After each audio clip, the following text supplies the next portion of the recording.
أعوذ بالله من الشيطان الرجيم. بسم الله الرحمن الرحيم.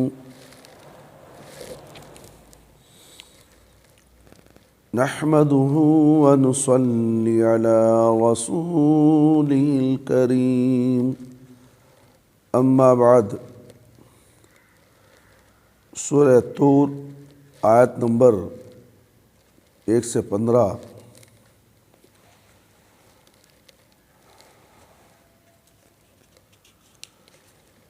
اعوذ باللہ من الشیطان الرجیم.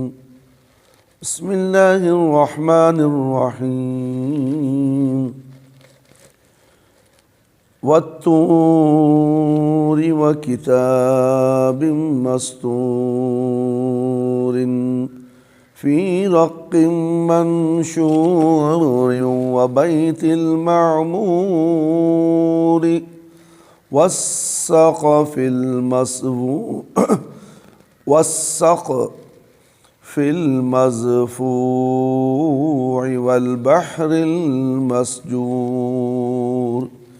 إن عذاب ربك لواقع ما له من دافع يوم تمور السماء مورا وتسير الجبال سيرا فويل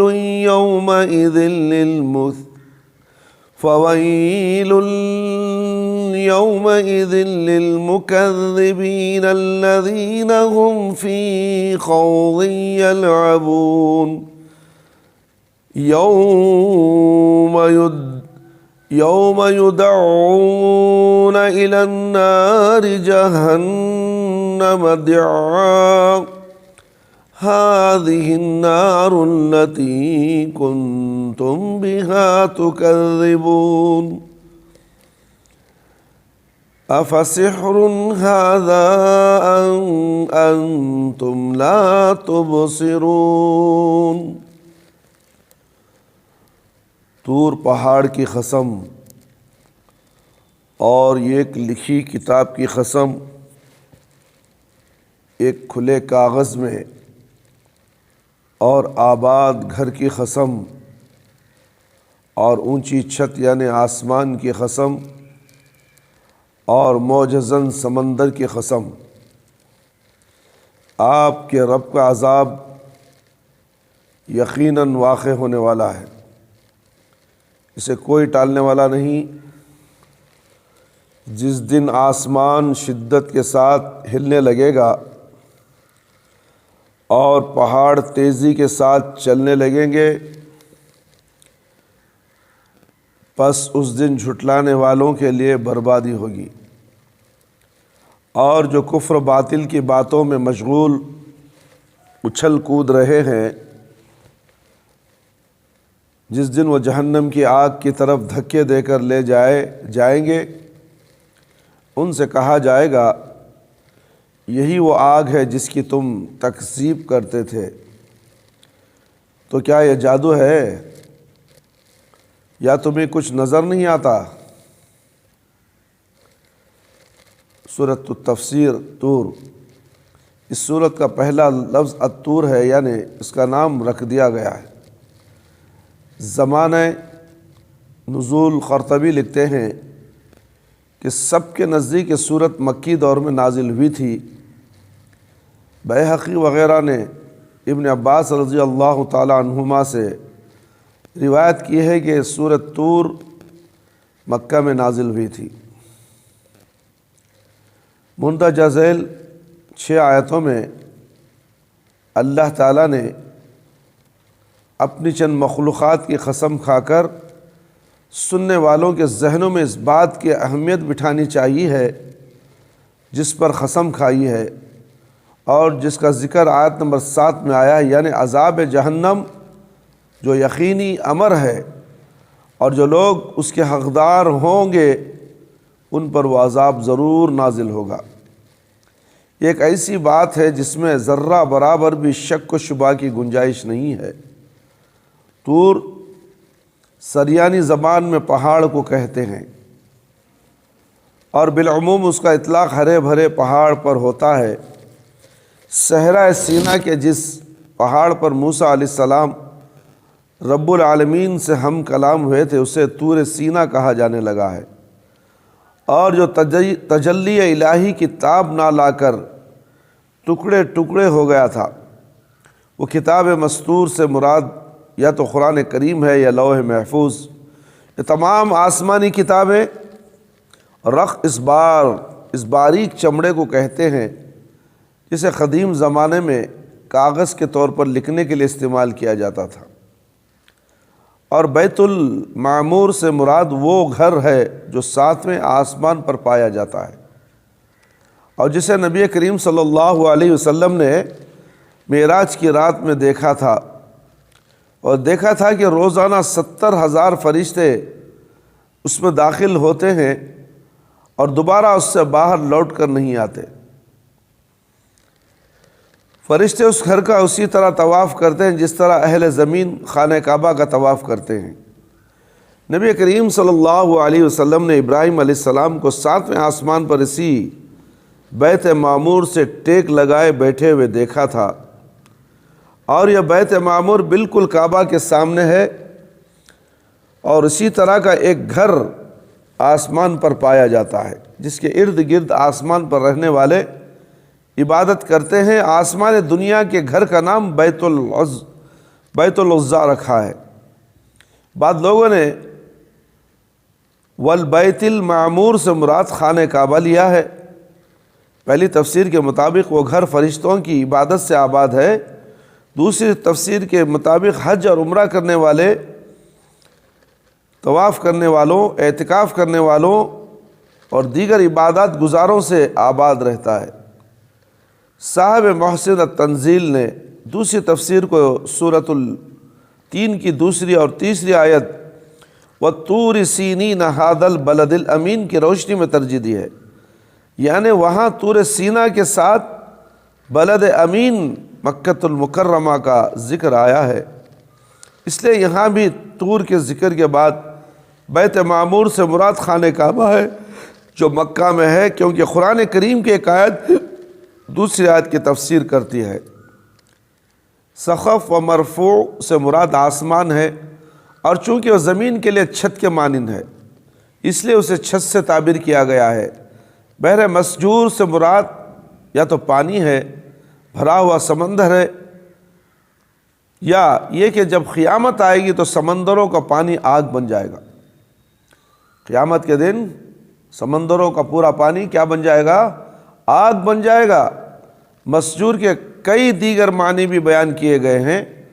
بعض نے کہا کہ وہ فارغ یعنی خالی کے معنی میں ہے، بعض نے اس کا معنی مفجور کیا ہے، یعنی سارے سمندر پھٹ پڑیں گے، میٹھا پانی کھارا پانی میں مل جائے گا۔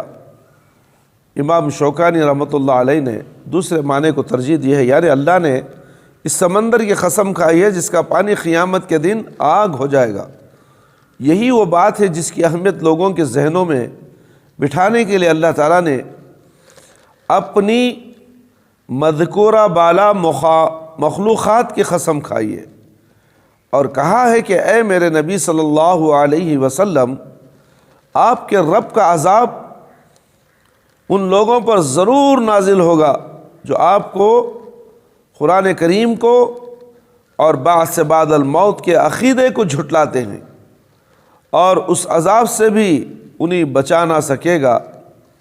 یعنی بعد الموت روز قیامت برحق ہے، جس دن اللہ تعالیٰ کافروں کو جہنم کا مزہ چکائے گا۔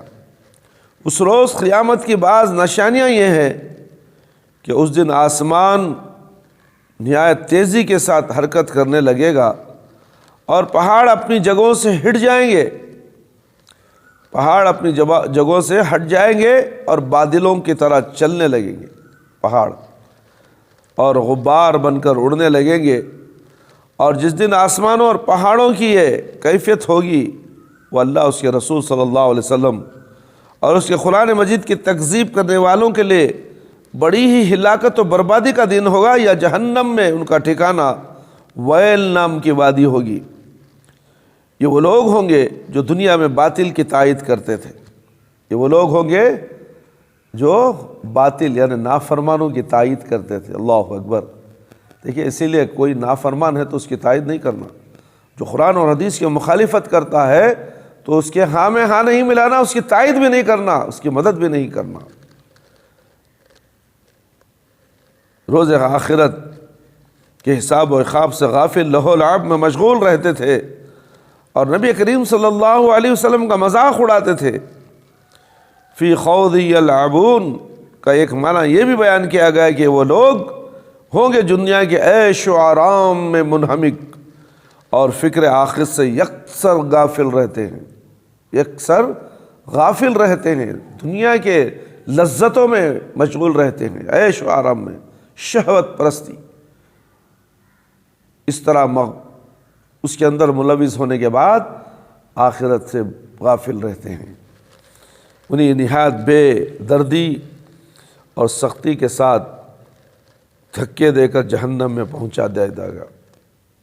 جو بھی اللہ کا نافرمان ہے، اللہ اکبر، اسے دھکے دے کر جہنم میں رسید کر دیا جائے گا، اس لیے کہ یہ اللہ کا باغی ہے، یہ اللہ کا دشمن ہے، یہ اللہ کا نافرمان ہے۔ کاش کہ دنیا میں عقل آ جاتی، سمجھ آ جاتی، شیطان سے دور ہٹ جاتا، شیطان کا اس پر زور نہ چلتا تو توبہ استغفار کر لیتا۔ شیطان تو اس کے دماغوں پہ حاوی ہو چکا ہے، جس کی وجہ سے اسے مہلت ہی نہیں ملتی کہ اللہ اور اللہ کے رسول کے بارے میں جانے، اللہ تعالیٰ کی قدرت کے بارے میں جانے، اللہ کی نشانیوں کے بارے میں جانے۔ ساری دنیا کے اندر اللہ کی نشانیاں پھیلی ہوئی ہیں، زمین اور آسمان، جانور، پرندے اور جتنے بھی پھل پھول، جتنے بھی چیزیں ہیں جو اگتی ہیں زمین کے اندر، تمام یہ اللہ کی رب العالمین کی نشانیوں میں سے ہیں۔ اور انسانوں کا مرنا پھر دوبارہ زندہ ہونا قیامت کے دن، یہ بھی اللہ کی نشانی ہے، اور قیامت برحق ہے، آنے والی ہے، اور جہنم بھی ہے، جنت بھی ہے، یہ اللہ کی نشانیاں ہیں میرے بھائی، میرے دوست۔ تو اس لیے ہمیں چاہیے کہ اللہ سے ڈریں۔ انہیں نہایت بے دردی اور سختی کے ساتھ دھکا دے کر جہنم میں پہنچا دیا جائے گا۔ مقاتل لکھتے ہیں کہ ان کے ہاتھ ان کی گردنوں کے ساتھ اور ان کے سر ان کے قدموں کے ساتھ باندھ دیے جائیں گے، پھر چہروں کے بل جہنم میں ڈھکیل دیے جائیں گے۔ اللہ اکبر۔ اللہ تعالیٰ اس خطرناک جہنم سے اللہ ہم سب کو محفوظ فرما۔ اے اللہ تو رحم کرنے والا ہے، ہم سب پہ رحم فرما۔ اور جتنی بھی باتیں ہم قرآن اور حدیث کے تعلق سے سورہ طور جو ہم نے آپ کے سامنے تلاوت کی، اللہ تعالیٰ سے ہم دعا کرتے ہیں ایک ایک آیت کے اوپر ہم غور کرتے ہوئے، اللہ سے ڈرتے ہوئے، اللہ کی جنت حاصل کرنے کے لیے اس دنیا میں عمل خیر کریں اور جہنم سے پناہ مانگتے رہیں۔ اللہ تعالیٰ ہمیں اس جہنم سے بچا لے، آمین یا رب العالمین۔ اللہ ہم سب کو 5 وقت نماز پڑھنے والا بنا دے، وقت پر نماز پڑھنے والا بنا دے، ہماری نمازوں میں خشوع اور خضوع عطا فرما، ہماری جائز دعاؤں کو قبول فرما لے میرے پروردگار، ہم سب پر رحم فرما۔ اے اللہ شرک سے بچا لے، بدعت سے بچا لے، اللہ ہم سب کو صراط مستقیم پر چلا دے۔ اے اللہ تو رحم کرنے والا ہے، ہم سب پہ رحم فرما، خبر کے عذاب سے بچا لے، جہنم کی آگ سے بچا لے، خبر کے سوالات بالکل آسان فرما دے، خبر کی تاریکی کو روشنی میں بدل دے، میدان حشر میں رسوائی سے بچا لے۔ اے اللہ ہمیں موت دے تو ایمان کی حالت میں موت دے، جب ہماری روح ہمارے جسم سے نکلے تو اے اللہ ہماری زبان پر کلمہ لا الہ الا اللہ محمد رسول اللہ جاری رہے۔ ربنا آتنا فی الدنیا حسنۃ وفی الآخرۃ حسنۃ وقنا عذاب النار۔ ربنا ظلمنا انفسنا وان لم تغفر لنا وترحمنا لنكونن من الخاسرين۔ ربنا هب لنا من ازواجنا وذرياتنا وقرة اعين واجعلنا للمتقين اماما۔ رب هب لي من الصالحين۔ ربنا تقبل منا انك انت السميع العليم وتب علينا انك انت التواب الرحيم۔ ربنا هب لنا من ازواجنا وذرياتنا وقرة اعين واجعلنا للمتقين اماما۔ ربنا لا تزغ قلوبنا بعد إذ هديتنا وهب لنا من لدنك رحمة إنك أنت الوهاب سبحان ربك رب العزة عما يصفون وسلام على المرسلين والحمد لله رب العالمين يا حي يا قيوم برحمتك أستغيث